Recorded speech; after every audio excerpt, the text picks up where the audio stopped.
చేస్తారంటే ఇంకో చచ్చిపోతారంట. 7 ఓట్లైనా కొనడానికి అంత డబ్బులు లేవంట.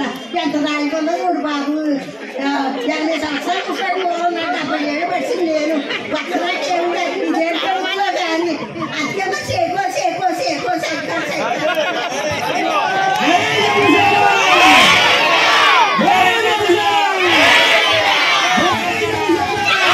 చేయలేదు.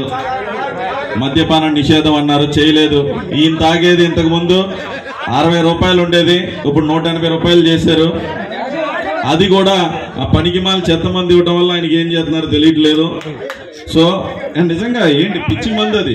60 రూపాయలది 160 రూపాయలకి చేసి ఎక్కడ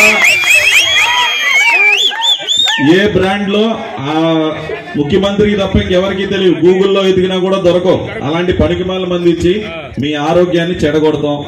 ఆరోగ్యం చెడిపోయిన తర్వాత హాస్పిటల్కి వెళ్తే మొబైల్ లైట్ వేసుకుని కళ్ళ నేను స్వయానా చూశాను. మొబైల్ లైట్ తో ఒక కాంపౌండర్ ఒక యాక్సిడెంట్ అయిన కన్నును కొడుతున్నారు. అంత వర్స్ట్ పరిస్థితిలో ఉంది గవర్నమెంట్ హాస్పిటల్. రోడ్లు అంత వర్స్ట్ సిచ్యువేషన్ లో ఉన్నాయి. డ్రైనేజ్లు అంత వర్స్ట్ సిచ్యువేషన్ లో ఉన్నాయి. నువ్వు ఏం చేసావు అసలు? మన రాష్ట్రానికి రాజధాని ఏది? రాజధాని ఏమీ లేదు అసలు. రాజధాని లేదు అంటే మనకి ఏంటి అని అనుకోకండి. రాజధాని వస్తే బోల్డ్ కంపెనీలు వస్తాయి, బోల్డ్ ఉపాధి కలుగుద్ది. ఆ ఉపాధి కలిగిందంటే వాళ్ళు ఖర్చు పెట్టే లక్షల కోట్లు అన్ని కూడా రాష్ట్రానికి వచ్చే ఆదాయం. ఆ ఆదాయాన్ని చంపేసి ఆదాయం రాకుండా చేసి ఈయన ఏం చేస్తున్నాడంటే వెళ్ళి అప్పులు తీసుకొస్తున్నాడు. అప్పులు తీసుకొస్తే ఏం చేయాలి? అప్పులు తీసుకొచ్చి దీపావళి చేసేసుకుంటున్నాడు. నెల నెల పప్పు బెల్లాల్లో పనిచేస్తున్నాడు. మరి వడ్డీ ఎవరు కడుతున్నారు? వడ్డీ కట్టాలి.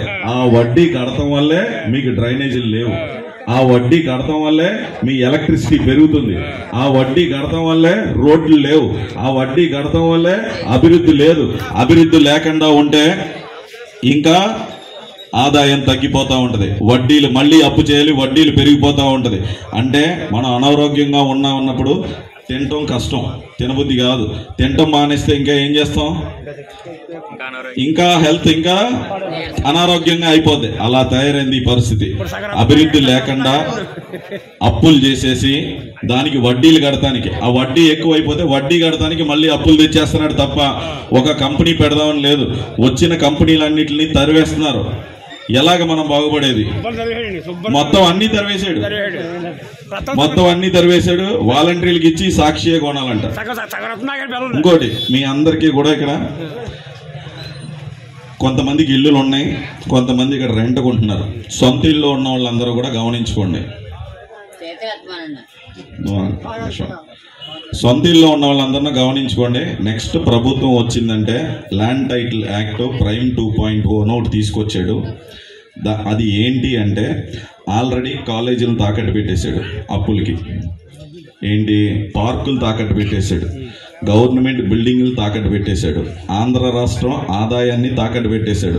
25 ఏళ్ల వరకు మీరు తాగాలని మద్యం మీద వచ్చే ఆదాయాన్ని కూడా తాకట్టు పెట్టేశాడు. అంటే ఇప్పుడు 5 ఏళ్ళు ఉన్న కుర్రోడు కూడా మానాలంటే మన రాష్ట్రానికి స్కోప్ లేదు. కంపల్సరీ తాగుతాడు, ఈడు తాగుతాడు అని చెప్పి ఆల్రెడీ 5 ఏళ్ళ కుర్రోళ్ళు కూడా కంపల్సరీ మందు తాగుతారని చెప్పి అమ్మేసి అప్పు తెచ్చేసాడు ఆల్రెడీ. అది మనం కట్టుకోవాలి.